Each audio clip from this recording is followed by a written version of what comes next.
Assalamualaikum warahmatullahi wabarakatuh.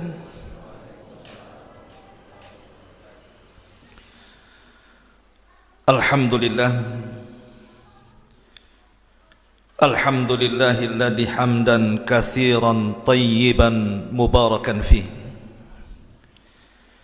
kama yuhibbu rabbuna wa yarda. Asyhadu an la ilaha illallah wahdahu rabbi la syarika lah wa asyhadu anna Muhammadan abduhu wa rasuluhu alladzi la nabiyya ba'dah. Allahumma ij'al hadha ijtima'ana ijtima'an marhuma waj'al tafarruqana min ba'dihi tafarruqan ma'suma wala taj'al fina wala bainina syakiyan wala mahruma. Ya muallima Adam allimna wa ya mufahhima Sulaiman fahimna rabbana zidna ilman nafi'a ya rabbal alamin. Amma ba'du, ma'asyiral muslimin wal muslimat rahimani wa rahimakumullah. Alhamdulillah, di malam hari ini saya ucapkan ribuan terima kasih, jazakumullah khairan, sudah mengundang kami kemari, dan saya senang hati berjumpa dengan ikhwan-ikhwan di sini. Semoga bukan hanya kita dipertemukan di masjid ini saja, tapi mudah-mudahan juga Allah pertemukan kita di surganya Allah Subhanahu wa taala kelak. Nabi SAW pernah mengatakan, "Idza marartum birriyadil jannati fartau." Kalau kalian lewat di sebuah taman dari taman-taman sorga, singgah di situ. Sahabat bertanya, "Ya Rasulullah, wa mariyadul jannah?" Rasul, taman-taman sorga itu apa maksudnya? Maka Nabi SAW bersabda, "Hilakallah wa yatadarasunahu bainahum illa nazalat alaihimus sakinah wa ghasyiyatuhumur rahmah wa haffathumul malaika wa dzakarallahu fi man indah." Tidaklah sebuah kaum berkumpul di salah satu rumah daripada rumah-rumah Allah alias masjid, dibacakan Al-Quran, dipelajari hadis-hadis Nabi di situ, kecuali Allah akan menebarkan ketenangannya, Allah akan menurunkan rahmatnya, dan para malaikat akan mengepakkan sayapnya, dan nama kita disebut-sebut di langit sana. Indahnya majlis ilmu itu, ikhwan. Datangnya saja antum kemari, kemudian setelah selesai majlis taklim antum pulang, apa kata Rasul? "Qumu maghfuran lakum." Berdirilah, pergilah kalian, dosa kalian sudah diampuni. Bagaimana yang tidur Ustaz, diampuni enggak? Tak tahu pula saya. Yang jelas jangan tidur saja, dengerin sampai selesai. Pembahasan di malam hari ini, sebagaimana dijanjikan, kita akan membahas tentang fitnah akhir zaman. Artinya bicara soal huru-hara hari kiamat. Tapi tentu fitnah akhir zaman bukan hanya bicara soal tanda-tanda kiamat saja. Banyak persoalan nanti kita akan bahas, karena memang kita sendiri berada di akhir zaman. Kita tahu bahwa Nabi SAW adalah Nabi yang terakhir. Jika tidak ada umat setelah umat Rasul, maknanya kita dengan kiamat itu sudah dekat, karena tidak ada umat lagi. Wajar kalau Nabi SAW mengatakan, "Ana was-sa'ah kahataini," kata Rasul, saya dan hari kiamat seperti ini, saking dekatnya. Dengan mengisyaratkan dua jari, saya dan hari kiamat seperti ini, kata Rasul. Artinya ketika Rasul SAW mengisyaratkan seperti itu, menunjukkan bahwa diutusnya Nabi SAW sendiri adalah bagian daripada tanda-tanda sudah dekatnya kiamat. Ditambah-tambah menurut para ulama 90% lebih tanda-tanda kiamat kecil itu sudah berlaku. Hanya beberapa persen saja yang tersisa. Artinya tinggal menginjak kepada tanda-tanda kiamat besar. Tetapi karena tanda-tanda kiamat besar ini sama pertanyaannya dengan kapan kiamat, sehingga kita tidak bisa memprediksi. Tidak bisa kemudian kita mencocok logi, karena banyak sebagian orang yang berusaha kemudian tahu kecuali Allah. Bertanya soal kapan tanda-tanda kiamat besar sama dengan bertanya kapan kiamat, karena Rasul kan tidak menyebutkan waktunya. Ketika Nabi SAW bicara soal kiamat saja, Rasul hanya menyebutkan harinya saja kan, hari Jumat. Hari Jumat itulah Allah Subhanahu wa taala menciptakan Adam. Hari Jumat itu Allah memasukkan Adam ke sorga. Hari Jumat Allah keluarkan Adam dari sorga. Dan hari Jumat juga Allah wafatkan Adam, dan hari Jumat juga Allah bangkitkan kiamat. Hanya disebut harinya saja. Adapun tanggal, kemudian bulan, kemudian tahun, tidak ada yang tahu kecuali Allah. Makanya dalam hadis yang panjang sekali, hadis Jibril namanya, ulama menyebutnya induk hadis. Kalau Al-Fatihah itu induk Quran, tapi kalau induk hadis itu hadis Jibril. Kan semua ada induknya. Al-Quran disebut induknya Al-Fatihah. Kata Rasul, la salata illa bi ummil kitab. Tidak ada salat kecuali dengan menggunakan induknya Al-Quran. Apa induk Al-Quran? Al-Fatihah. Kenapa Al-Fatihah menjadikan induk Al-Quran? Karena seluruh Al-Quran itu rangkuman daripada surah Al-Fatihah. Quran itu kan terbagi tiga. Sepertiga bicara tauhid, sepertiga bicara hukum, sepertiga bicara akhlak. Dan itu semua ada dalam surah Al-Fatihah. Tetapi kalau bicara induk hadis, berarti bicara soal hadis Jibril yang datang kepada Nabi SAW bertanya soal Islam, bertanya soal iman, bertanya soal ihsan, dan semua dijawab Nabi. Jibril bertanya soal Islam, Rasul menjawabnya. Jibril bertanya soal iman, Rasul menjawabnya.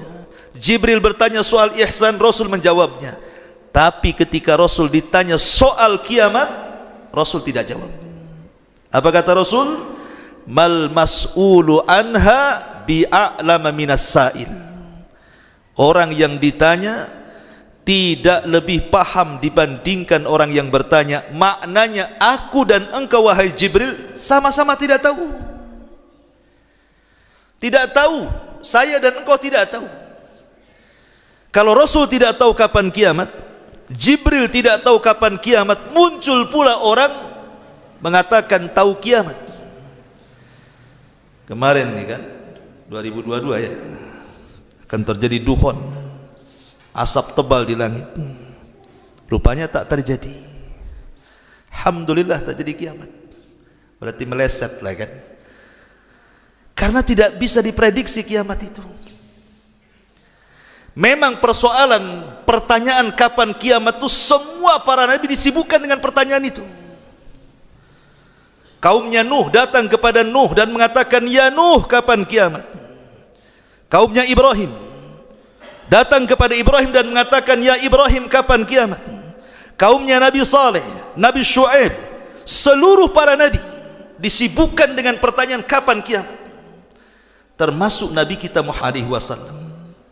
Datang Arab Badui kepada Nabi SAW dan mengatakan, ya Rasulullah, mata sa'ah? Rasul, kapan kira-kira kiamat? Rasul tidak menjawab. Orang ini bertanya lagi, Rasul kapan kiamat? Rasul tak mau menjawab sampai 3 kali. Akhirnya Rasul marah dengan mengatakan, wa ma'adadta laha, dari tadi kau bertanya soal kiamat, apa yang kau siapkan tentang kiamat? Jadi pertanyaannya bukan kapan kiamat, tapi apa yang kau siapkan untuk kiamat? Apa yang kau siapkan?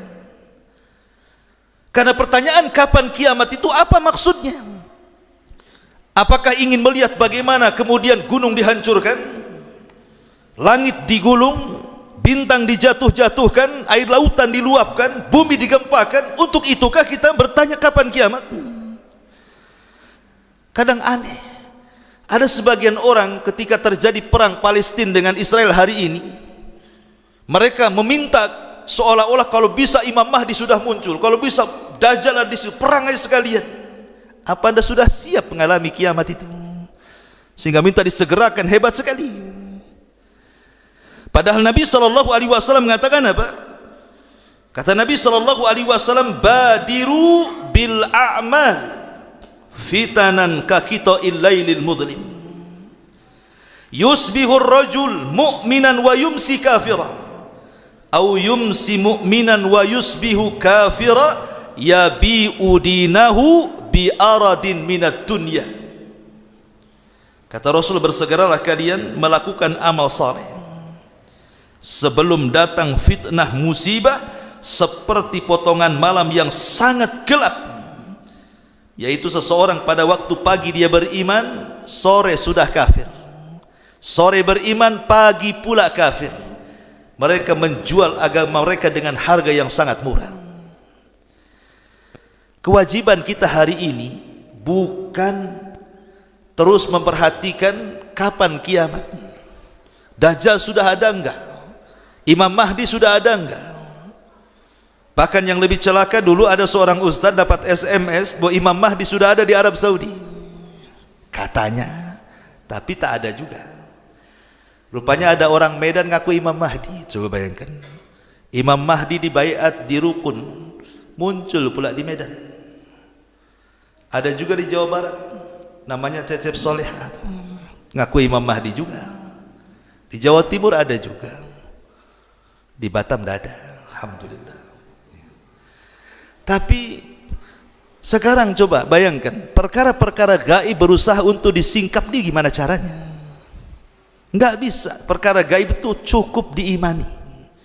Kata Nabi A kita katakan A, kata Nabi B katakan, itu lebih selamat. Karena perkara-perkara seperti ini tidak bisa diprediksi, cukup diimani saja. Ma'asyiral muslimin yang dimuliakan Allah Subhanahu wa taala, baik, kita akan masuk membahas beberapa hadis bicara soal fitnah dulu, baru masuk pada huru hara hari kiamat, bicara soal tanda-tanda kiamat, baik yang kecil ataupun besar. Karena inilah inti daripada pembahasan di malam hari ini, fitnah akhir zaman. Ma'asyiral muslimin yang dimuliakan Allah Azza wa Jalla, ada sebuah hadis yang dikeluarkan Imam Bukhari dan yang lainnya. Kata Nabi SAW, badiru bil a'mali, badiru bil a'mal, afwan, badiru bil a'mali sab'an, hal tantadiruna illa maradan mufsida, au haraman mufannida, au ghinan mutghiya, au faqran munsiya, au mautan mujhiza, au dajjal fasyarru ghaibin yuntazar, au as-sa'ah fas-sa'atu adha wa amar. Riwayat ini oleh sebagian para ulama dilemahkan, seperti Syekh Nasiruddin Al-Albani rahimahullahu taala dalam kitabnya Ahadits Adh-Dhaifah melemahkan riwayat ini. Tetapi secara makna benar, karena dikuatkan oleh beberapa riwayat yang lainnya. Kata Nabi SAW, bersegeralah kalian untuk banyak-banyak beramal sebelum datang 7 perkara. Pertama, kata Nabi sallallahu alaihi wasallam, hal tantadiruna illa maradan mufsida. Jangan sampai kita belum beramal sudah datang sakit yang merusak, atau kepikunan yang menjadikan dia tidak bisa beramal, atau kekayaan yang menjadikan dia melampaui batas, atau kefakiran yang melupakan agama, atau kematian mendadak, ataupun dajjal, dan itu seburuk-buruk perkara yang ditunggu. Dan yang terakhir, ataupun kiamat, dan kiamat sungguh sangat dahsyat akibatnya. Nabi SAW di sini mengatakan kepada kita, ikhwan, sekarang ini orang semakin jauh dari Nabi itu kondisinya bukan semakin baik. Kata Anas bin Malik radhiyallahu an, sayati alaikum zaman walladhi ba'dahu syarru minhu. Akan datang zamannya di mana setelahnya pasti lebih buruk dibandingkan sebelumnya. Karena memang Islam itu yang terbaik di masa Nabi kan. Kemudian di masa tabi'in, kemudian di masa tabi'ut tabi'in, inilah Islam terbaik karena atas lisan Nabi. Khairun nas qarni, thumma alladhina yalunahum, thumma alladhina yalunahum. Sebaik-baik manusia adalah generasiku, kemudian setelahku para sahabat, kemudian setelah para sahabat para tabi'in. Itulah yang disebut dengan generasi salaf. Ketika lewat generasi emas ini, maka manusia semakin jauh dari mereka, maka kondisi ini semakin buruk, baik secara akidah, baik secara ibadah, baik secara muamalah, pasti akan lebih buruk. Lah, keburukan ini ditimbulkan dua perkara. Pertama, munculnya syubhat, dan itu dari syaitan. Yang kedua, munculnya syahwat, dan itu dari hawa nafsu. Inilah dua perkara yang merusak manusia, syubhat dan syahwat. Syubhat dari syaitan, dan syahwat itu dari hawa nafsu. Apa bedanya syubhat dengan syahwat? Saya contohkan aja ya, biar antum paham. Nabi Allah Adam alaihi salatu wassalam ketika terusir dari sorga, apa dosanya? Dosanya makan buah larangan. Kata Allah, wala taqraba hadihi syajarah. Jangan kau dekat pohon-pohon ini. Dekat makan pula. Artinya dosa Nabi Adam itu makan. Makan perkara apa? Perkara perut. Berarti bicara syahwat. Syahwat perut. Berarti dosa Nabi Adam dikeluarkan dari surga karena syahwat. Itulah yang menjadikan Adam terusir dari surga. Kemudian yang kedua, iblis. Kenapa iblis terusir dari surga? Karena syubhat. Iblis merasa lebih baik dibandingkan Adam. Ketika Allah Subhanahu wa taala mengatakan, kenapa kau tidak sujud kepada makhluk yang kuciptakan wahai iblis? Apa kata iblis? Tidak bisa, ana khairun minhu, khalaqtani min nar wa khalaqtahu min tin. Aku lebih baik daripada Adam. Kau ciptakan aku dari api, kau ciptakan Adam dari tanah. Iblis mengkias dengan kias fasik, kias batil. Dia mengira bahwa cahaya dengan api itu mirip. Malaikat tercipta dari cahaya. Kemudian iblis merasa tercipta dari api. Api dengan cahaya lebih mirip dibandingkan tanah dengan api, dengan cahaya. Maka dia lebih baik karena mendekati malaikat.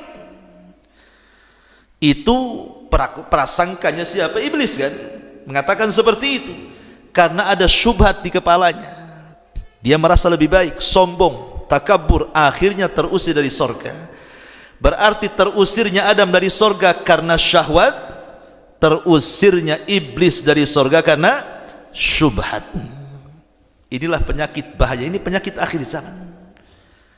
Orang itu tersesat hanya dua ini saja, terkena syubhat atau terkena syahwat. Lah makanya Nabi SAW mengingatkan di akhir zaman itu namanya cengkraman. Dua penyakit ini luar biasa. Karena yang satu merusak agama, yang satu merusak akhlak. Kalau syubhat merusak agama, kalau syahwat merusak akhlak. Sementara orang itu menjadi baik ketika akhlak dan agamanya jadi satu. Nah, itulah jadi baik orang. Tapi kalau salah satunya hilang, rusak orang itu. Karena belum tentu punya agama tak ada akhlak, atau punya akhlak tak ada agama. Tapi kalau dua-duanya punya agama, punya akhlak, jadi baiklah dia. Lah Nabi SAW mengatakan, badiru bil a'mali sab'an. Bersegeralah kalian beramal sebelum datang 7 perkara. 1. Maradan mufsidan.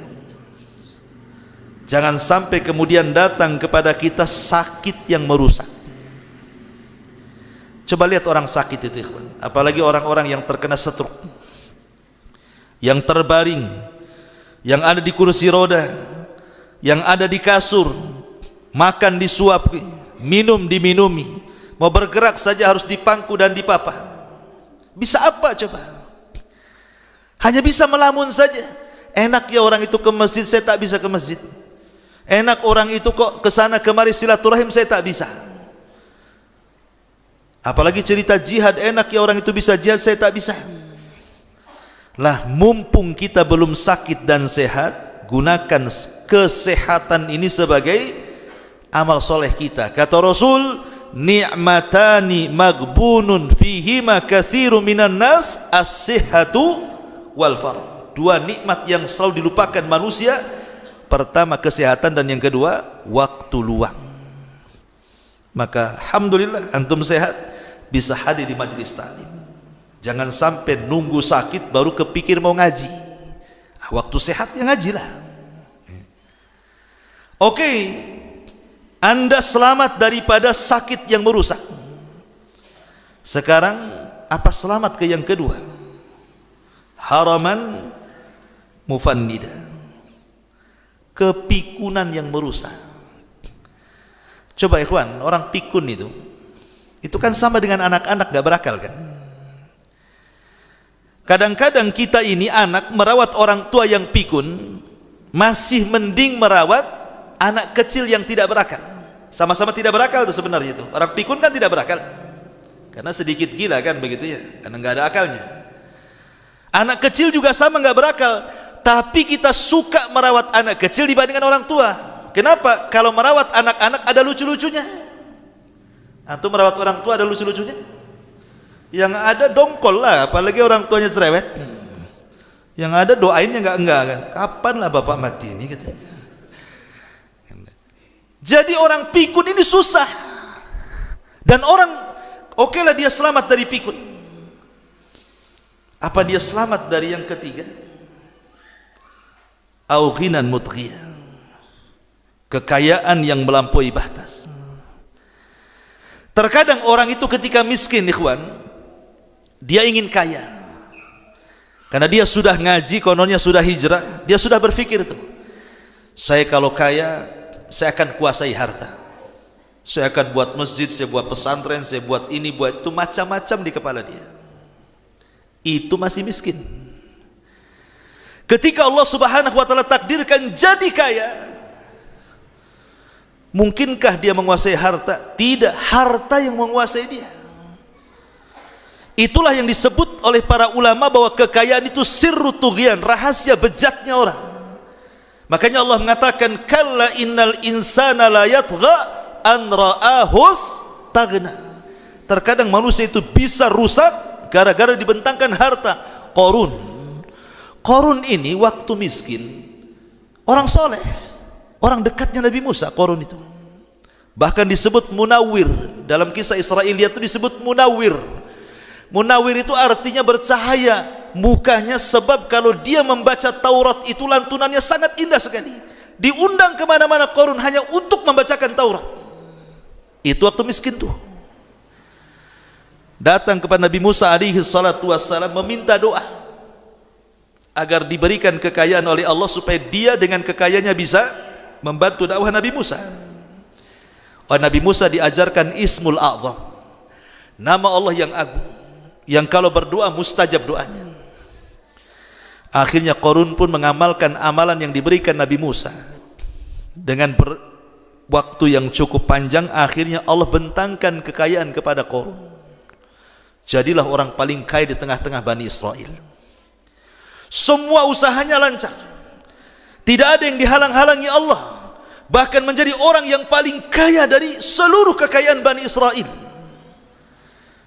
Turun syariat zakat kepada Musa, maka Musa mengutus kepada Qarun untuk dikeluarkan zakatnya. Apa kata Qarun? Enak saja, ini kekayaan aku yang cari. Innama utituhu min ilmin indi, kata Qarun. Ini kekayaan karena kecerdasanku, bukan karena Musa, bukan karena Robnya Musa. Dia tidak pernah menasabkan kekayaan kepada Allah, tapi menasabkan kekayaan kepada dirinya, kufur nikmat. Apa yang terjadi? Maka Allah katakan, fa khassafna wa bidarihil ardha, kami tenggelamkan Qarun dan seluruh kekayaannya. Jadilah setiap orang ngorek tanah, ada uang dibilang harta Qarun, nemu dompet harta Qarun, semua dibilang harta Qarun. Ya.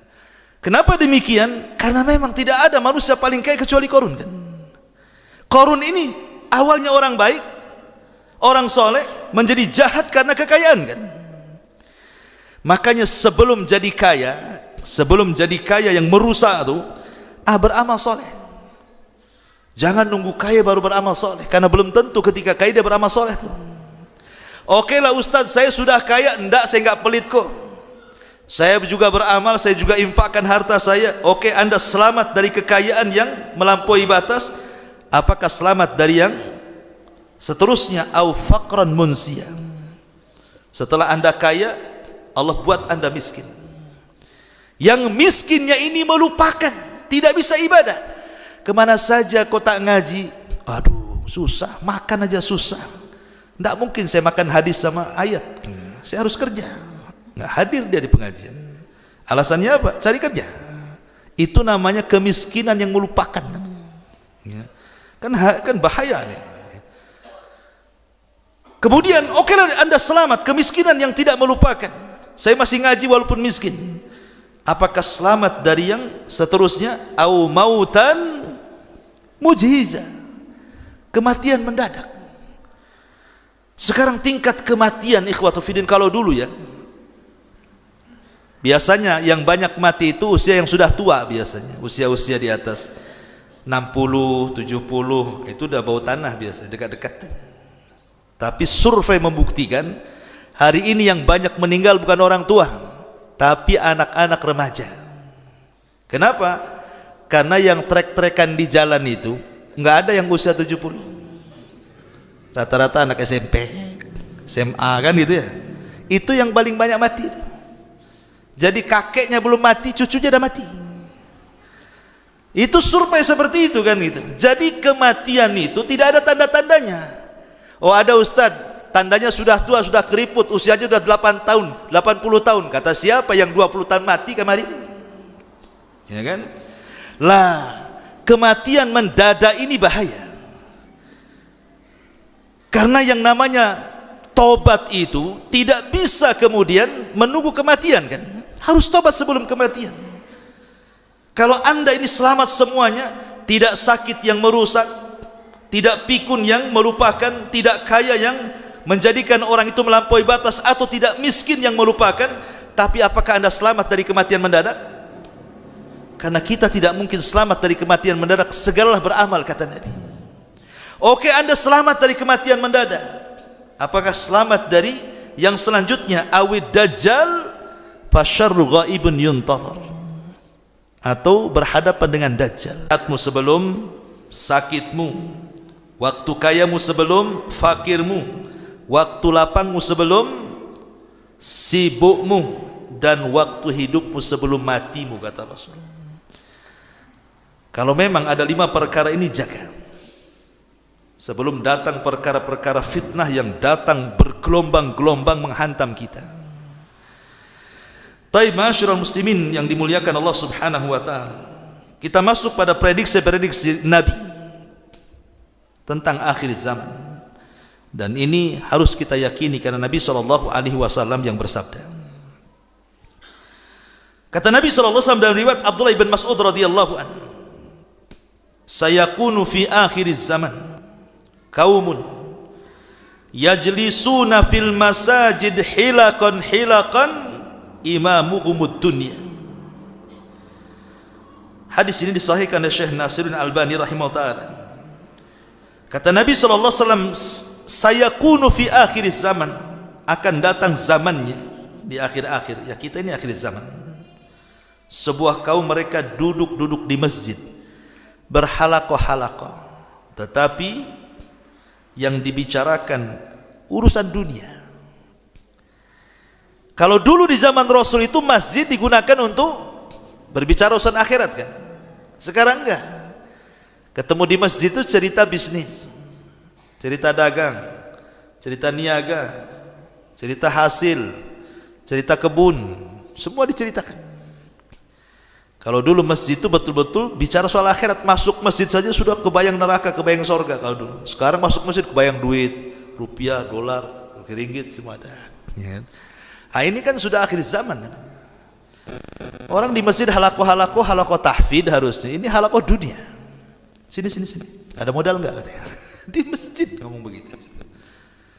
Bahkan kadang-kadang transaksi jual beli di masjid. Jangankan bicara transaksi di masjid, mengumumkan barang hilang saya tidak boleh di masjid. Apalagi melakukan transaksi pula. Ini sudah alamat akhir zaman. Masjid bukan digunakan untuk tempat aman. Dan hari ini tidak ada tempat aman rasanya. Dulu mungkin ya Anda yang sudah tua-tua, masih kecil-kecil dulu, tempat yang paling aman itu cuma dua kan, kalau tidak masjid rumah. Tapi dua-duanya sekarang tak aman kan. Masjid aja dikunci, takut jam dinding hilang, mikrofon hilang, kotak infak digondol orang, nggak aman lagi. Kadang-kadang orang pura-pura sholat di masjid atau keluar bawa kotak infak kan. Ya seperti itu, sudah nggak ada aman lagi di masjid itu. Di rumah juga sama. Sekarang tidak ada tempat aman di dunia ini, karena masjid saja sudah tempat orang itu sudah berani melakukan kejahatan. Na'udzubillah, tsumma na'udzubillah. Kalau tempat Baitullah, rumah Allah saja sudah tidak aman, mau cari kemana lagi keamanan coba? Dan ini sudah akhir zaman. Ini yang pertama. Kemudian juga yang kedua, hadis Abu Hurairah radhiyallahu anhu. Nabi SAW mengatakan, ya'ti 'alan nas zamanun la yubali ar-rajulu min aina asaba al-mal min halalin aw haramin. Akan datang zamannya kepada manusia, kata Rasul, manusia tidak peduli ketika mencari harta itu, apakah dia dapat harta dengan cara yang halal ataukah dia mencari harta dengan cara yang haram. Yang penting kaya di zaman sekarang, mau sikut kanan kiri depan belakang, yang penting dapat uang. Ini sudah datang zamannya. 14 abad Rasul mengatakan seperti ini. Akan datang zamannya manusia tidak akan peduli cara mengambil harta, apakah dengan cara halal ataukah dengan cara haram. Dan sekarang terbukti kan. Bahkan ada orang yang membuat kaidah, Ustaz, jangan cerita halal, yang haram aja susah katanya. Padahal yang halal lebih banyak dibandingkan yang haram. Kenapa dia mau bicara seperti itu? Makanya kalau kita lihat apa yang diprediksi Nabi SAW ini, sebenarnya sudah ada juga di zaman Rasul, tapi kan tidak sedahsyat hari ini. Contoh umpamanya, ketika Nabi SAW hijrah dari Mekah ke Madinah, kan Rasul itu melihat kota Madinah atau Yathrib di kala itu ekonomi dikuasai siapa? Yahudi. Pasar besarnya itu dikuasai Yahudi. Adapun kenapa Yahudi masuk Madinah itu panjang ceritanya. Tapi yang menguasai pasar ekonomi di zaman itu adalah orang-orang Yahudi.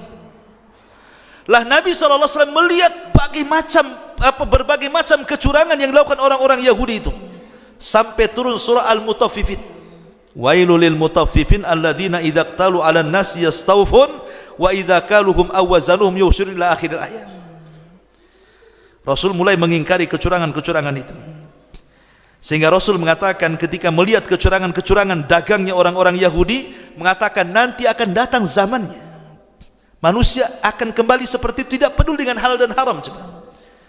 Mulai mengurangi takaran, mengurangi meteran, mengurangi timbangan, curang dalam berdagang, gharar, riba, zalim dan semua antum transaksi dengan bank. Kita masuk dalam lingkaran setan. Bahkan riba sudah ada di pagar-pagar rumah orang, sudah ada di pohon-pohon kelapa, sudah ada di pohon-pohon pisang. Silakan pinjam dengan bunga yang ringan, semua ada. Di mana-mana riba. Bayangkan, saya pikir riba di bank saja, rupanya di pohon pisang ada, tempel di situ. Ini kan repot kalau sudah kayak gini. Sudah ada bel, kasih tahu tuh. Isya jam berapa? Apa ini Isya ini? Bukan. Udah masuk Isya. Berarti kita sholat Isya dulu. Habis sholat Isya kita lanjut ya. Taib. Ya. Masih panjang masalahnya sampai jam 11 insyaallah ya. Ya subhanallah bihamdika asyhadu an la ilaha illa anta astaghfiruka wa atubu ilaik. Wallahu ta'ala alam. Assalamualaikum warahmatullahi wabarakatuh.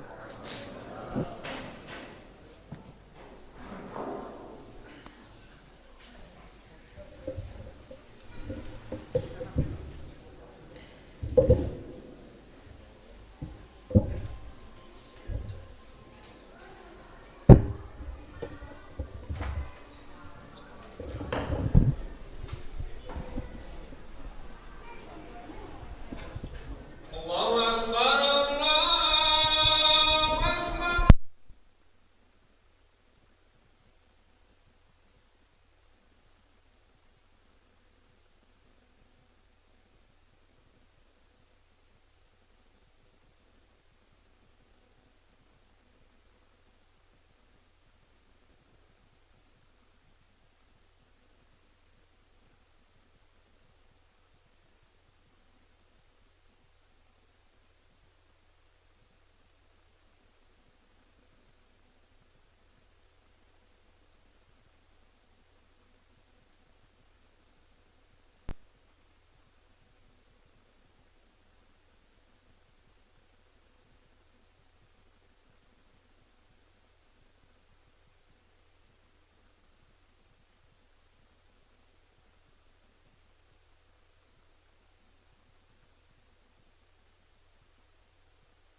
Bismillahirrahmanirrahim. Bihamdillah wassalatu wassalamu ala Rasulillah wa ala alihi wa sahbihi wa mawalah wa la hawla wa la quwata illa billahi wa ba'du. Karena pembahasan masih panjang kalau kita membahas dalil atau membaca setiap tanda kiamat satu hadis, sementara banyak tanda-tanda yang kita akan jelaskan, tentu akan makan waktu banyak. Maka saya akan ringkas saja. Mana-mana yang perlu diberikan keterangan kita kasih keterangan, yang tidak kita lewat saja. Biar cepat ya. Makin cepat makin bagus gitu ya istilahnya. Biar cepat balik. Tanda-tanda kiamat itu terbagi menjadi dua. Ada yang disebut dengan alamat as-saati sughra, tanda-tanda kiamat kecil. Dan di sana ada alamat as-saatil kubra. Ada sughra, ada kubra. Ada akan terulang. Karena sudah terjadi, tidak akan terulang lagi. Yang kedua, akan terus terjadi dan terus terulang sampai kiamat dibangkitkan. Kemudian yang ketiga, belum terjadi apalagi terulang. Dan yang keempat, tanda-tanda kiamat kecil yang terjadi di sela-sela tanda-tanda kiamat besar. Jadi tanda-tanda kiamat kecil ada 4. Sudah terjadi dan tidak mungkin terulang. Yang kedua, akan terus terjadi dan terulang. Yang ketiga, belum terjadi dan akan terjadi dan pasti terjadi sebelum tanda-tanda kiamat besar. Dan yang keempat, dia terjadi tetapi di sela-sela tanda-tanda kiamat besar. Contohnya seperti penghancuran Ka'bah. Itu kan tanda kiamat besar, tanda kiamat kecil. Tapi peristiwanya di tengah-tengah tanda-tanda kiamat besar. Adapun tanda-tanda kiamat besar ada 10, nanti kita akan jelaskan. Kita akan masuk tanda-tanda kiamat kecil dulu. Ma'asyiral muslimin yang dimuliakan Allah Subhanahu wa taala, tidak perlu pakai angka, kita sebutkan langsung saja. Bi'tsatun Nabi sallallahu alaihi wasallam. Belah bulan ini gimana caranya? Tapi apakah Nabi SAW menolak? Tidak. Nabi berdoa kepada Allah Subhanahu wa taala, kemudian mengisyaratkan telunjuknya, tiba-tiba terbelah bulan itu jadi 2. Dari sini Allah mengatakan iqtarabatis sa'atu wan syaqqal qamar. Telah dekat hari kiamat ketika bulan terbelah menjadi 2. Yang satu tetap di porosnya, yang satu jatuh persis di atas Jabal Abi Qubais. Tapi apakah orang-orang musyrik beriman setelah mereka berjanji kalau Rasul bisa membelah bulan, mereka beriman? Tidak juga. A'angdzartahum am lang tungzirhum la yu'minun. Ada kaum diperingatin atau tidak, enggak akan beriman. Itulah orang musyrik. Kemudian wafatun Nabi, wafatnya Nabi sallallahu alaihi wasallam. Ini pun tanda-tanda kiamat kecil. Dan tidak ada wafat yang paling menyedihkan melebihi wafatnya Nabi.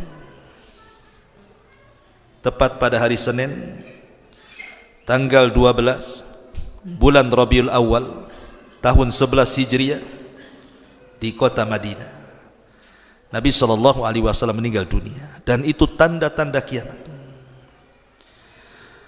Kemudian wafatus sahabat adalah tanda-tanda kiamat. Karena Nabi SAW mengatakan an-nujumu amanatun lis-sama. Ingat, bintang itu sebagai pengaman langit. Kalau masih ada bintang, langit cerah, langit indah, langit bertabur bintang. Tapi kalau langit sudah tanpa bintang, menakutkan. Ada apa?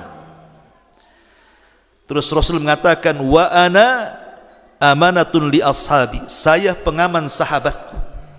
Fa idza dhahabtu ana ata ashabi ma yu'adun, kalau aku pergi akan terjadi masalah dengan sahabatku. Betul, Rasul pergi, mulai banyak perpecahan di tubuh para sahabat. Wa ashabi amanatun li ummati fa idza dhahabu ay as-sahabah ata ummati ma tu'ad. Sementara sahabat itu pengaman umatku, kata Rasul. Kalau sahabat sudah enggak ada, masalah dengan umat.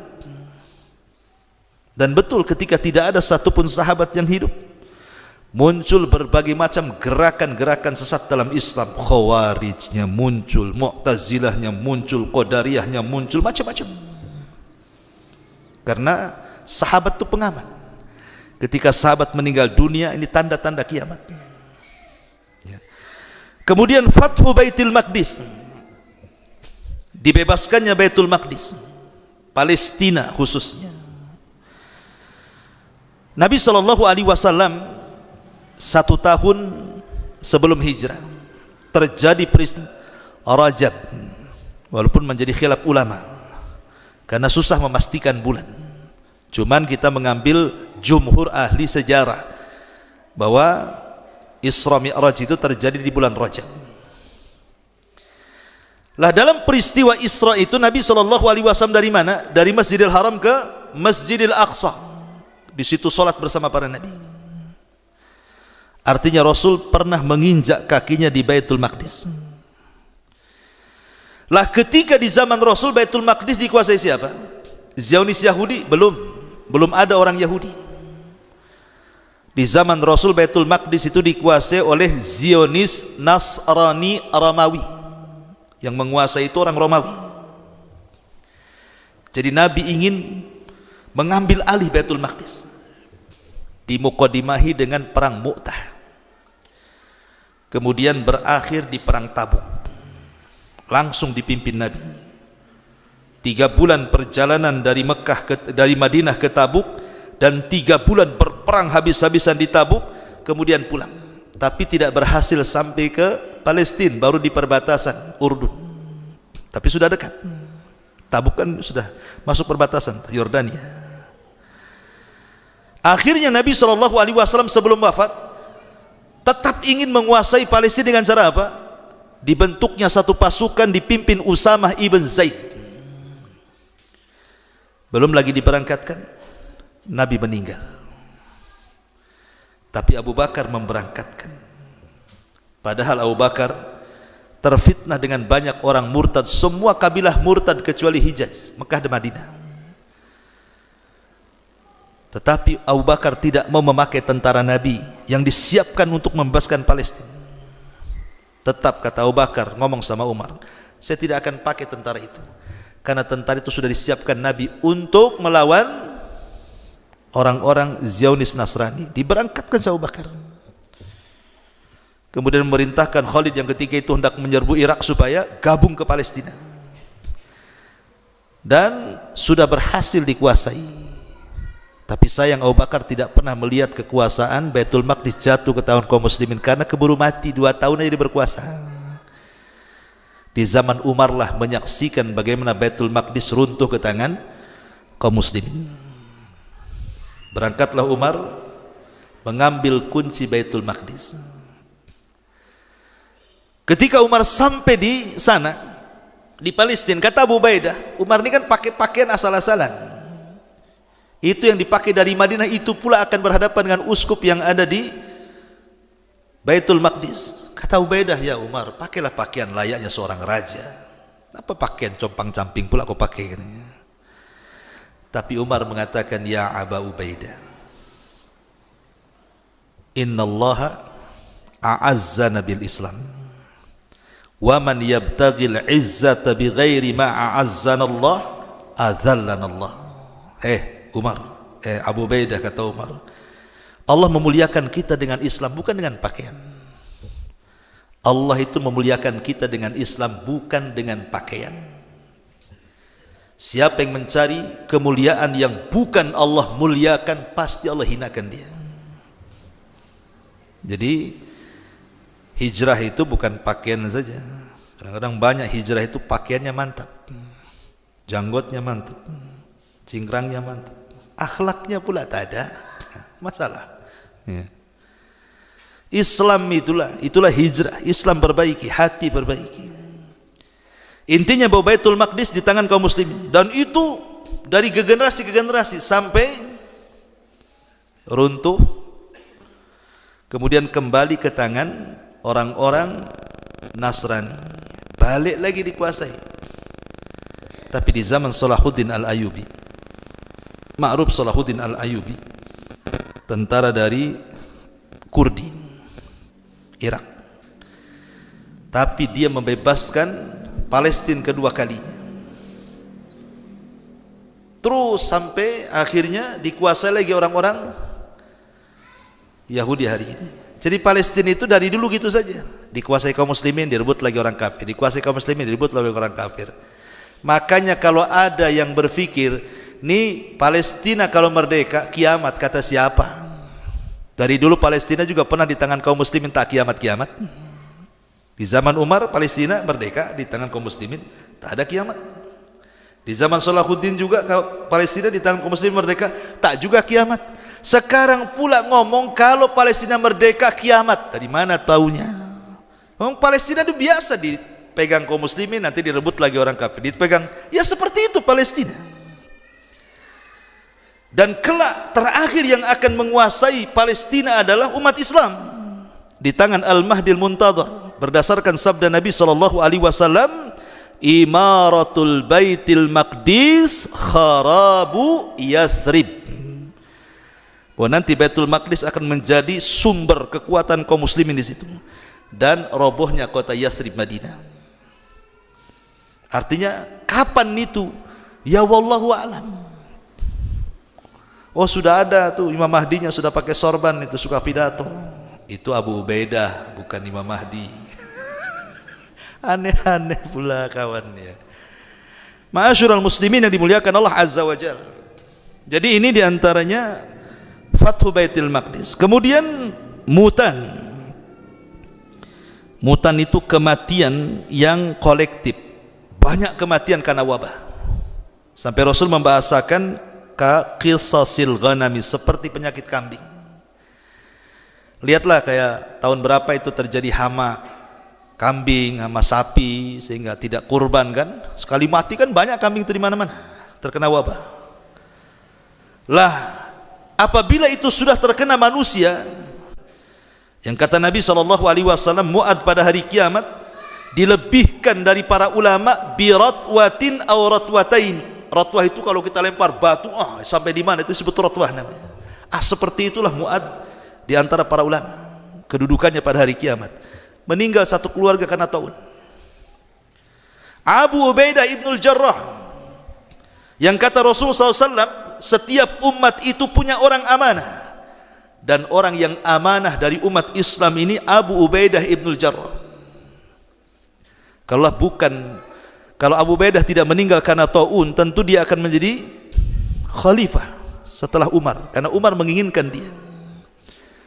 Tapi Abu Ubaidah meninggal duluan kan sebelum Umar, makanya menjadi khalifah Utsman. Kenapa meninggalnya? Kena taun. Padahal Umar itu ketika itu sudah mewanti-wanti Abu Ubaidah, pergi kau dari situ, malam ini juga kau bertolak dari situ, supaya kau selamat. Apa kata Abu Ubaidah di hadapan Umar? Ya Umar, afirarun min qadarillah, kau hendak lari dari takdir Allah. Kalau sudah takdirnya mati-mati, kalau enggak lah katanya. Kenapa kau halangi kami untuk menyerang Amwas? Kata Umar, ya nafirru min qadarillah ila qadarillah.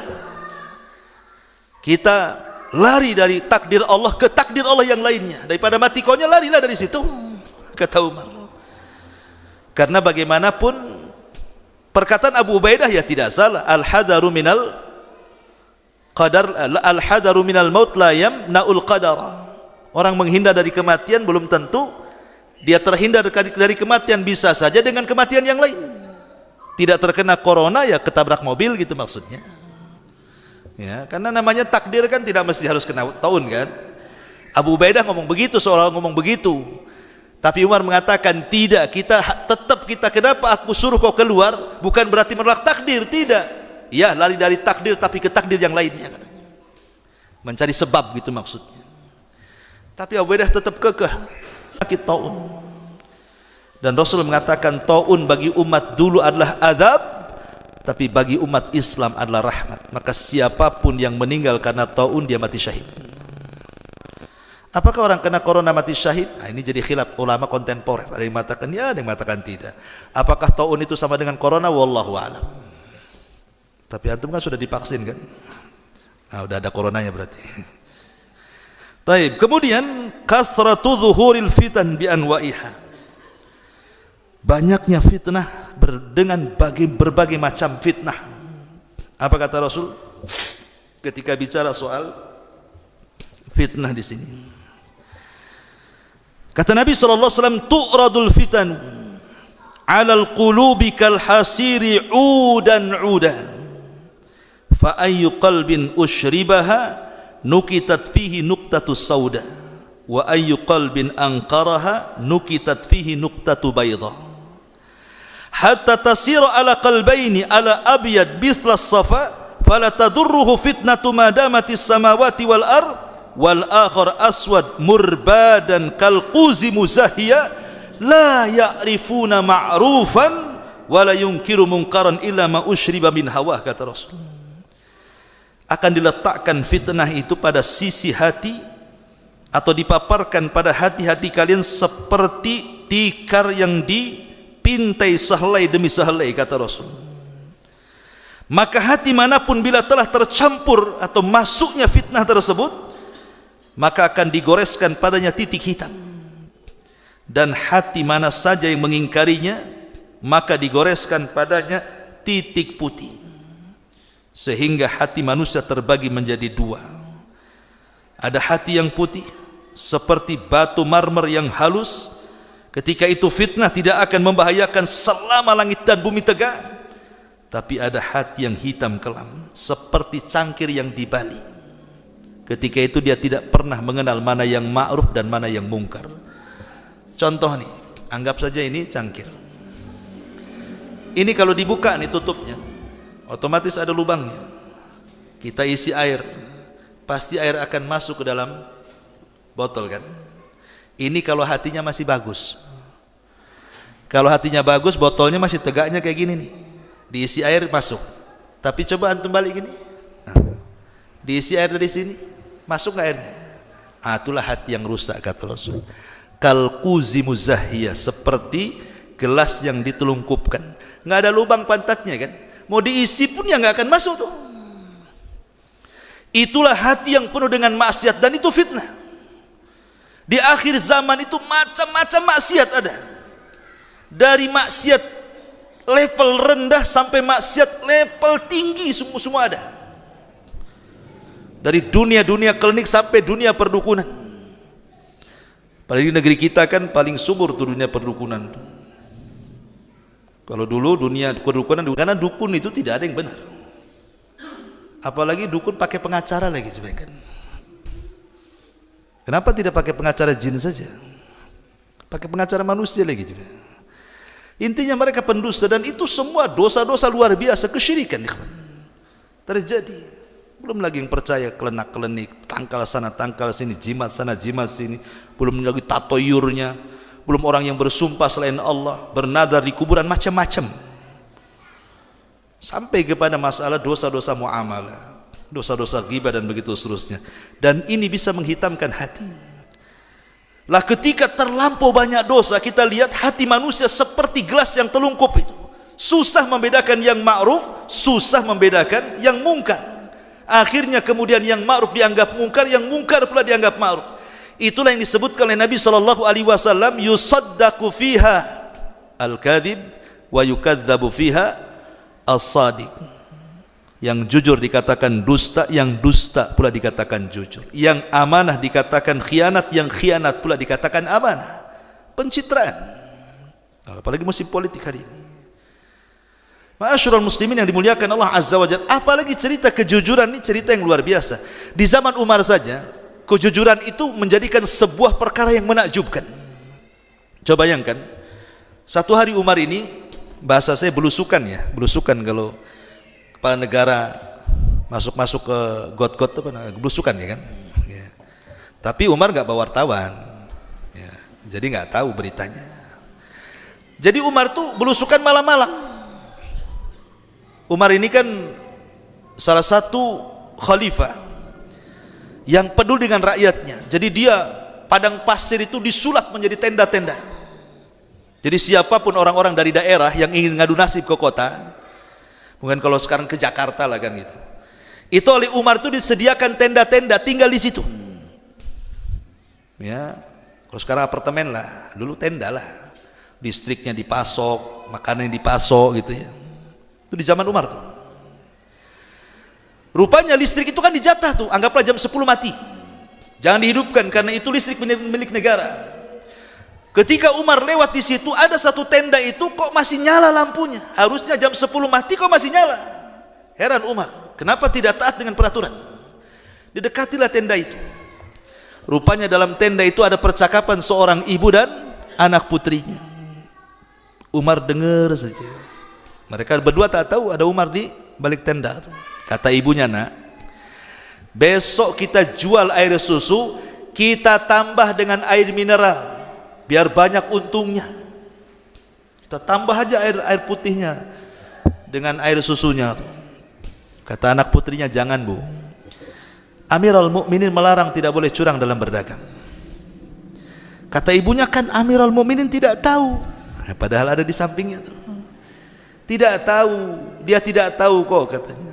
Kata putrinya, bu, walaupun dia tidak tahu, tapi Amirul Mukminin itu punya Tuhan. Dan Tuhan dia Tuhan kita juga. Umar ketika mendengar anak perempuan itu berkata jujur seperti itu, takjub. Langsung pulang dia.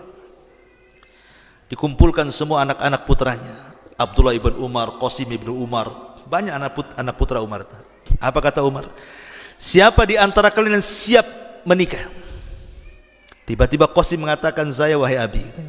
Besok kita lamar. Di tenda itu ada bibit unggul tuh.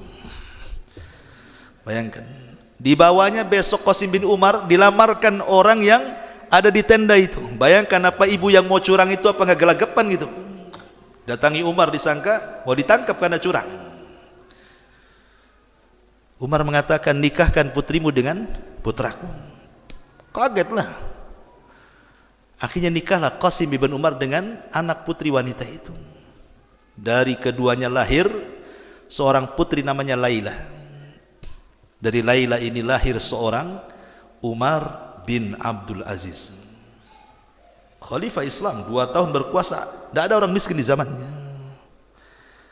Lihat bagaimana Umar bin Khattab radhiyallahu an, kejujuran itu di zaman itu luar biasa. Itu di zaman Umar, orang yang jujur itu bukan takjub. Di zaman Umar orang jujur langka, apalagi di zaman sekarang. Kok cerita jujur ini gimana cerita? Di zaman Umar udah langka, di zaman sekarang makin tak ada. Lihat tuh foto anggota dewan tuh, siap jujur katanya. Ngomong dubes ya bahasanya. Dulu ada kisah itu, ada guru madrasah. Zaman dulu gajinya kan masih rendah. 500 perak zaman dulu. Nah sampai 1 juta, 500 saja. Itu guru madrasah. 1 bulan dia tidak masuk 2 minggu karena sakit. Akhirnya tetap gajinya ketika akhir bulan tetap dikasih 500. Karena guru ini amanah, dia hanya masuk 2 minggu, dia kembalikan yang separohnya. Jadi dia ambil 250, yang 250 dikembalikan ke sekolah. Jujur dia. Kata kawannya, gila kau, itu uang, kenapa kau tak ambil? Itu kan uang, kenapa kau tak ambil? Kata dia, nggak mungkin lah saya ambil, saya kan cuma mengajar 2 minggu, ya saya kembalikan lah. Memang kau ini gila katanya. Kalau yang jujur saja dikatakan gila, cemana yang gila tuh? Ya, kan masalah jadinya. Lah ini fitnah akhir zaman yang seperti ini, mengabur-ngaburkan kan, pencitraan saja orang tuh. Ma'asyiral muslimin yang dimuliakan Allah Azza wa Jalla. Kemudian juga di antara asratus sa'ah, adalah ikhbaru Muhammadin sallallahu alaihi wasallam an ma'rakati Siffin. Nabi SAW pernah menghabarkan tentang perang Siffin. Jadi satu hari Nabi SAW pernah menggendong dua putranya, cucunya maksudnya, Hasan dan Husain. Apa kata Rasul? Di antara dua cucuku ini, ya entah Hasan entah Husain, pokoknya di antara keduanya lah, akan ada orang yang mendamaikan dua kekuatan yang akan saling berperang. Entah Hasan entah Husain, pokoknya Rasul mengatakan di antara dua cucuku ini.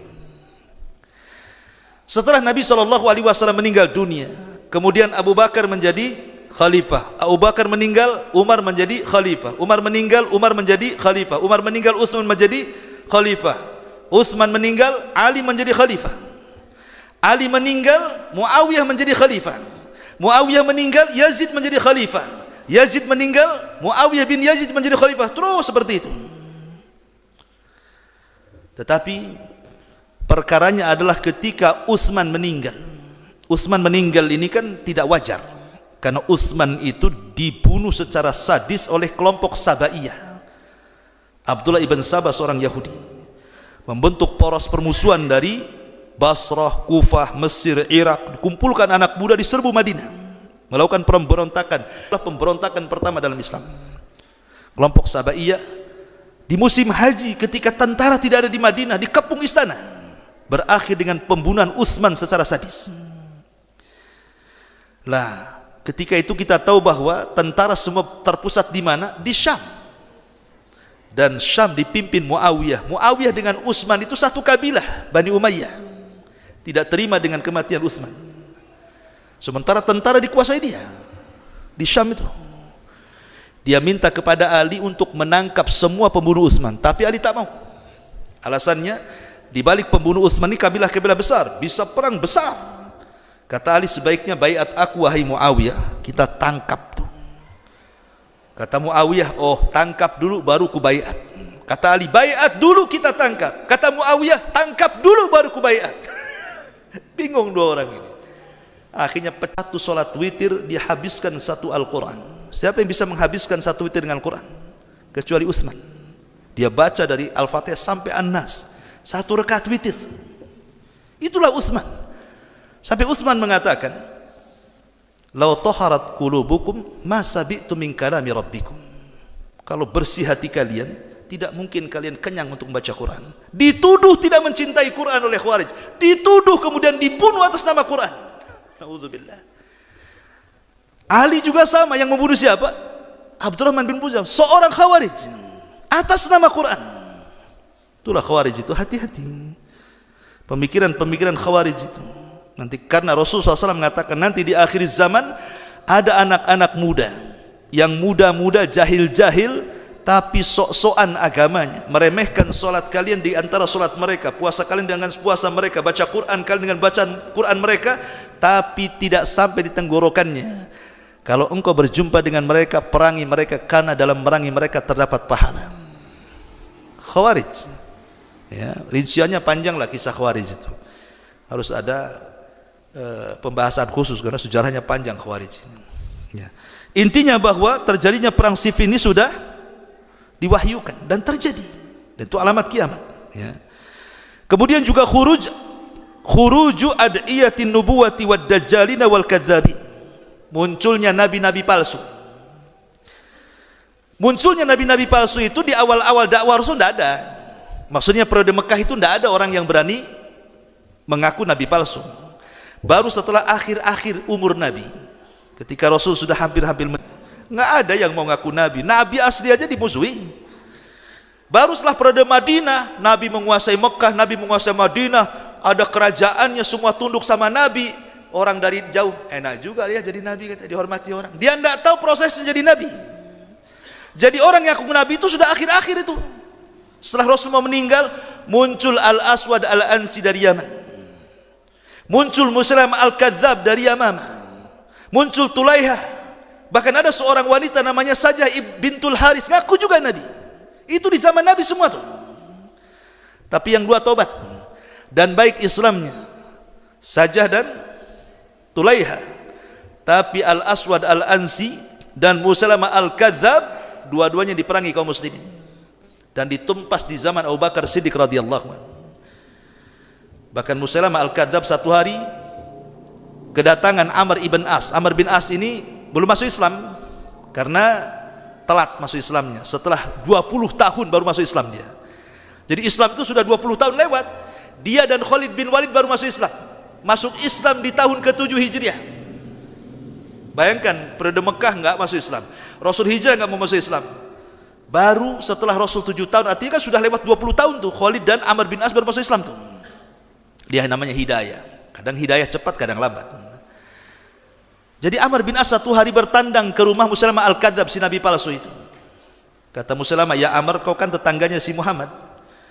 Kira-kira wahyu Muhammad." "Oh," kata Musailamah, "iya, semalam juga Jibril yang datang ke Muhammad, dia pun turun ke aku," katanya. Dia pun menyampaikan wahyu. "Ah," kata Amr bin As, "cemana bunyinya?" Katanya. Mulai dia berbunyi, "Ya Difda binta Difda aini niki mata niki fa inna asfaluki fil ma wa a'laki fitin," katanya. Kodok, anak putra kodok, katanya. Surat kodok namanya. Bayangkan, mengodoklah kau paling rendah. Nabi Rajal ibn Unfa ini diutus oleh Rasul untuk mengirim surat. Maksud surat itu menasihati Musailamah agar bertobat. Di tengah jalan Rajal ibn Unfa membawa surat dari Nabi, meninggal pula Nabi. Meninggal Nabi itu. Kemudian dia sampai ke Musailamah Al-Kadzab. Yang harusnya surat itu disampaikan kepada Musailamah Al-Kadzab, malah disembunyikan surat itu, malah kemudian ngobrol empat mata, tiba-tiba jadi pengikut Musailamah. Entah dijanjikan jabatan, entah dijanjikan apalah, pokoknya kontrak politik lah gitu. Antar Rajal ibn Unfa, murtad akhirnya. Hidayah milik Allah. Pada sudah bermulazamah bersama Rasul, Al-Baqarah hatam, ketika ditawari deal-dealan politik dengan Musailamah Al-Kadzab, langsung dia murtad. Rajal ibn Unfa ini. Ini sekali lagi saya catatan, ini memang riwayat ini dilemahkan para ulama. Tapi syahidnya di sini bahwa hidayah itu milik Allah. Jangan merasa kita aman, kita tidak akan bergeming. Jangan salah, hati ini yang membolak-balikan Allah. Dari sini belajarlah istiqomah. Dan banyak-banyak berdoa, ya muqallibal qulub tsabbit qalbi ala dinik, tsabbit qalbi ala ta'atik. Baik. Kemudian juga di antara tanda-tanda kiamat yang lain adalah duhur rijalul zalama yadribuna an-nasa bisiyat. Munculnya orang-orang zalim, penguasa-penguasa zalim yang mereka biasa tidak pernah meletakkan hilangnya amanah. Wa kathratul haraji, banyaknya pembunuhan. Dan ini yang terjadi sampai kata Rasul apa? Orang yang membunuh la yadri fi ma qatal. Orang yang dibunuh la yadri fi ma qutil. Kata orang yang membunuh, kok bisa ya aku bunuh? Kata orang yang dibunuh, kenapa aku bisa dibunuh? Itu bahasanya, orang yang membunuh tidak tahu kenapa alasan dia membunuh, dan orang yang dibunuh makin bingung kenapa aku bisa dibunuh, katanya. Karena masalah parkir bunuh-bunuhan, masalah utang bunuh-bunuhan, masalah pacar bunuh-bunuhan, masalah ketersinggungan bunuh-bunuhan. Sekarang bunuh-bunuhan itu Masya Allah. Padahal kalau kita bercerita orang bunuh-bunuhan itu, ada yang membunuh dan yang dibunuh dua-duanya masuk surga. Ada yang dibunuh dan yang membunuh dua-duanya masuk neraka. Ada yang membunuh masuk surga, yang dibunuh masuk neraka. Ada sebaliknya. Nah, gimana tuh? Ya, kok ada 4 pula di sini. Yang membunuh dan yang dibunuh dua-duanya masuk surga. Seperti apa? Seperti contohnya umpamanya orang-orang yang berjihad, kemudian orang kafir membunuh kita, kita mati syahid. Setelah membunuh kita, taubat pula dia, masuk Islam, kemudian perang, dia pula yang syahid. Orang yang dibunuh dan yang bunuh dua-duanya masuk surga. Orang yang membunuh dan yang bunuh dua-duanya masuk neraka. Itulah yang dikatakan Rasulullah apa? Al-qatilu wal-maqtulu finnar. Yang dibunuh, kalau yang membunuh masuk neraka, iya Nabi, yang dibunuh kasihan lah yang masuk neraka. Iya, karena dia apes saja. Coba dia yang tak apes, dia yang bunuh, katanya. Dua-duanya masuk neraka kata Nabi. Tapi ada orang yang dibunuh masuk surga, yang membunuh masuk neraka. Seperti perang tadi, umpamanya orang mukmin dengan orang kafir kan? Orang Islam dibunuh oleh orang kafir, dia masuk surga. Tiba-tiba dia dibunuh juga di atas kafiran, ini masuk neraka dia. Atau sebaliknya. Itulah hukum bunuh-bunuh. Tapi di zaman sekarang namanya bunuh-membunuh itu luar biasa. Seolah-olah tidak ada dosa kan? Itu tanda-tanda kiamat. Tanda-tanda kiamat. Bahkan lihat bayi-bayi yang dibuang di solokan, di kardus, di tong sampah, bayi-bayi. Ya. Bahkan dulu saya masih awal-awal di Batam itu masih diistilahkan tempat jin buang anak. Karena banyak orang-orang dari luar, Singapura, Malaysia itu kalau hamil itu mau menggugurkan bayinya itu cari dokter-dokter di Batam ya, maksudnya oknum ya. Sebagian mereka sudah ketangkap polisi kan itu. Ya oke lah, tapi ada yang tega gitu ya. Kadang-kadang bayi taruh di kardus, di tong sampah, di solokan, nggak sempat keselamat mati. Wal mau'udatu su'ilat bi ayyi dzambin qutilat. Bayi-bayi itu akan bersaksi di hadapan Allah. Ya Rabb, sal hadza lima qatalani. Ya Rabb, tanya orang ini kenapa dia sampai membunuhku. Wal mau'udatu su'ilat bi ayyi dzambin qutilat. Atas dosa apa mereka dibunuh coba? Nah ini alamat kiamat ini. Ya, alamat kiamat seperti ini. Kemudian juga ittiba sunan al-umamil madhiyah, mengikuti tata cara umat sebelum kita. Maksudnya Yahudi, Nasrani, Majusi ya, itulah. Bahkan sekiranya tata cara mereka menyakitkan sekalipun, susah ditiru sekalipun, kita akan ikut menirunya. Maka saya pernah lihat orang anak-anak pang itu kan. Kok dia bisa ya ditojros-tojros ini? Kok nggak sakit? Bahkan ada botol aqua di sini terus. Saya bilang apa kok botol aqua di sini? Itu cemana lobangi telinganya tuh. Kita aja kepikiran mau nojros, sakitnya udah luar biasa. Di bekamnya takut kita aja kena jarum. Kok bisa seperti itu coba? Betato sampai kepala sampai ke kaki itu. Itu tata cara siapa itu? Itu kan cara umat-umat orang-orang Yahudi dan orang Barat itu. Bahkan mungkin Barat sudah selesai, kita yang memulai. Mereka sudah nggak betato, kita yang sibuk betato. Padahal awalnya niru kan. Sekarang kita pula yang kebablasan. Lah ini tanda-tanda kiamat yang seperti ini. Laki-laki ingin jadi perempuan, perempuan ingin jadi laki-laki, dan begitu seterusnya. Makanya zuhurul kasiyatil ariyat, termasuk juga wanita-wanita yang berpakaian tapi telanjang, ma'ruf ya. Pakai pakaian tapi nampak auratnya, postur tubuhnya mungkin tidak, kurang tebal, kurang apa ya, transparan dan begitu seterusnya. Termasuk juga taslimul khassah, ketika ucapan salam hanya dilemparkan kepada yang dikenal saja. Oh, kalau satu pengajian dari jauh, Assalamualaikum, Waalaikumsalam akhi gitu. Kalau bukan pengajiannya biasa aja, permisi, permisi pula ada, tak ada salam. Gimana pula? Masalahnya gini Ustaz, kalau orang yang nggak kenal saya salami Assalamualaikum, tak dijawab, malah nanya, kamu kenal kapan sama ana katanya. Bayangkan coba, malah ditanya gitu. Makanya malaslah saya salam katanya. Tidak, ucapkan kepada yang dikenal atau yang tidak dikenal. Karena Allah yang mengatakan kepada Adam, fa innaha tahiyyatuka wa tahiyyatu ummatika min ba'dik. Ketika Adam baru saja ditiupkan ruh, Allah mengatakan idhab ilal malaika, pergi kau kepada malaikat sana, ucapkan salam. Maka Adam pun mengucapkan salam. Itulah pertama ucapan diucapkan Adam setelah alhamdulillah bersin. Assalamualaikum. Waalaikumsalam. Kata Allah, itulah penghormatanmu dan penghormatan bagi umatmu. Maka ucapan salam itu sudah ada sejak zaman Nabi Adam diciptakan. Maka jangan pernah meninggalkan. Kata Nabi SAW mengatakan kepada Anas, ya Anas, idza dakhalta ila ahli baitik, kalau engkau masuk kepada keluargamu, fasallim alaiha, ucapkan salam kepada mereka. Kenapa demikian? Karena itu adalah ucapan berkah untuk dirimu dan untuk keluargamu. Maka siapapun rumah yang ketika masuk tidak mengucapkan salam, dipastikan tidak ada berkah.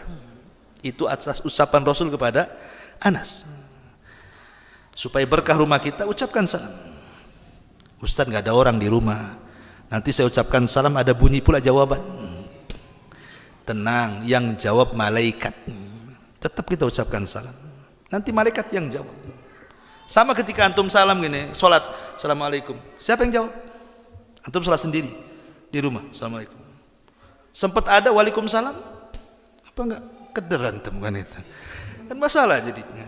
Itu malaikat jawab, tenang saja ada yang jawab.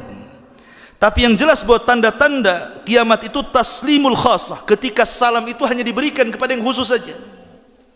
Salam ya kawan, salam saja. Nampak zahirnya muslim, assalamualaikum. Ini enggak. Ada sebagian kita itu gara-gara beda pengajian lah salam wala kalam. Wah, parah itu ya. Kemudian musyarakatul mar'ati zaujuha fit tijarah. Berserikatnya wanita dan laki-laki dalam berniaga. Kalau zaman dulu wanita itu ya murni di rumah kan gitu ya. Memang ibu rumah tangga. Memang sorga mereka di rumah. Sekarang tidak. Saya waktu ngisi kajian di radio itu banyak pembantu-pembantu Singapura itu yang perempuan banyak curhat ya, itu suaminya di kampung siapa laki-laki siapa yang perempuan kan. Nah, ini sudah tanda-tanda kiamat. Harusnya yang maksanya kan gitu. Akhirnya yang hak dikatakan batil, yang dikatakan batil. Ini bahaya. Kalau sampai seseorang membayar saksi yang bukan saksi sehingga dia bisa bersumpah dengan sumpah palsu, itu zalim. Terkadang orang yang tidak berhak dipenjara akhirnya dipenjara. Terkadang harta yang tidak boleh diambil akhirnya terampas. Terkadang nyawa yang harus dilindungi akhirnya terbunuh. Gara-gara putusan pengadilan, gara-gara saksi bayaran. Kan bahaya tuh. Saksi-saksi bayaran itu. Makanya Rasul dengan tegas, ala wa qaulu zur, ala wa qaulu zur. Sambil bangkit Rasul mengatakan, ingat jangan ada persaksian dusta. Ma'asyiral muslimin yang dimuliakan Allah Azza wa Jalla, termasuk juga ta'allumul ilmi li ghairi, putra beliau Ibrahim. Sehingga Rasul ketakutan. Sahabat makin takut lagi. Disangkanya gerhana matahari total itu karena kematian Ibrahim, karena bertepatan masalahnya. Tapi turun wahyu. Kemudian Rasul SAW berceramah di hadapan para sahabat, bukan gerhana itu, bukan karena kematian, juga bukan karena kehidupan. Dia adalah tanda-tanda Allah mengutus untuk menakut-nakuti kalian. Salatlah kalian, perbanyak sedekah, perbanyak istighfar, dan begitu seterusnya. Kemudian Rasul mengatakan di hadapan para sahabat agar mereka melaksanakan salat kusuf, berkhutbah salat kusuf, kemudian menceritakan tentang apa yang dilihat di neraka. Intinya bahwa di zaman itu gerhana jarang, tapi di zaman sekarang hampir tiap tahun. Gerhana itu kan kata Rasulullah SAW apa? Wa manursilu bil ayati illa takhwifa. Tidaklah kami mengutus tanda-tanda itu untuk menakut-nakuti manusia. Harusnya ketika terjadi gerhana takut kita. Ini enggak selfie sama gerhana. Mulanya di sana coba bayangkan. Orang harus takut dengan gerhana, ini enggak. Makanya kita lihat coba. Selalunya saya perhatikan, setelah gerhana pasti beberapa hari atau bulan setelahnya pasti terjadi musibah. Selalu. Coba antum perhatikan. Kalau hari ini gerhana, nanti beberapa minggu ada aja musibah. Entah gempa, entah banjir, entah apa. Karena yang ditakut-takuti tak takut itu masalahnya. Allah nakut-nakuti, antum pula tak takut, kan kurang ajar temannya. Nah, boleh jadi itu penyebabnya kan. Karena Allah mengatakan wa manursilu bil ayati illa takhwifa. Nah, sekarang tiap tahun ada gerhana. Kemudian juga zuhurul maskhi, banyaknya orang-orang yang dirubah. Memang terjadi khilaf para ulama apa yang dimaksud dirubah itu, apakah orang ini dirubah menjadi bentuk yang lain. Ada yang mentafsirkan secara hakikatnya, karena di zaman Ibnu Hazm ma'ruf ya, Imam Ibnu Hazm pengarang kitab Muhalla. Kata Imam Ibnu Taimiyah, tidak akan sempurna maktabah seseorang kalau tidak ada muhallahnya Ibnu Hazm. Jadi Imam Ibnu Hazm mengatakan di zaman dia bercerita dalam kitabnya tuh, ketika mentafsirkan, memberikan catatan kepada hadis Nabi SAW, orang yang mendahului imam maka kepalanya akan diganti dengan keledai. Jadi kata Imam Ibnu Hazm, di zaman dia ada orang yang kurang ajar, nyoba-nyoba hadis ini. Mana mungkin kepala saya jadi keledai kalau saya mendahului imam katanya. Betul-betul dia lakukan, sebelum imam bergerak dia sudah bergerak. Tahu-tahu habis sholat jadi keledai kepalanya. Itu kata Imam Ibnu Hazm. Artinya bahwa khasfun di sini maskhun itu terjadi. Tapi ada yang mengatakan bukan. Karena itu kan jarang-jarang yang seperti itu. Maksudnya mashun itu perubahan tabiat dari tabiat manusia menjadi binatang. Dan itu yang banyak kan. Sekarang banyak manusia itu seperti binatang kan, hanya makan, minum, tidur, berak, kencing, sudah. Enggak sholat, enggak zakat, enggak puasa, enggak, pokoknya kayak binatang kan. Apa bedanya dia dengan binatang kalau gitu? Maksudnya ada perubahan tabiat, itu maksudnya. Ada sebagian ulama mengatakan seperti itu. Kemudian juga zuhur fitnatil ahlas. Fitnah ahlas, sarra, duhaima, itu pembahasannya panjang. Termasuk juga banyak sekali ya ini. Udah 8:30 tadi saya diamanahi Ustaz sampai 8:30 katanya. Ini sudah lewat 10 menit pula, jadi saya tak amanah pula. Harusnya tadi sebelum itu ya, afwan nih saya mencuri waktu 10 menit nih. Itu lebih sama panitia. Taib, karena ada tanya jawab mungkin 5 sampai 10 menit kita buka tanya jawab saja ya. Nampaknya antum sudah 5 watt itunya matanya nih. Sudah kurang semangat. Kita buka tanya jawab saja. Silakan kalau ada yang mau bertanya, kita buka.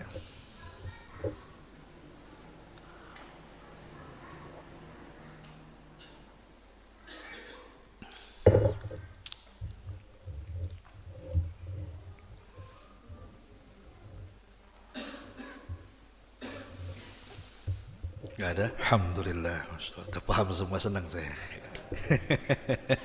Kita tutup dengan doa kafaratul majlis.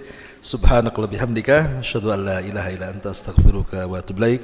Allahu ta'ala alam. Assalamualaikum warahmatullahi wabarakatuh.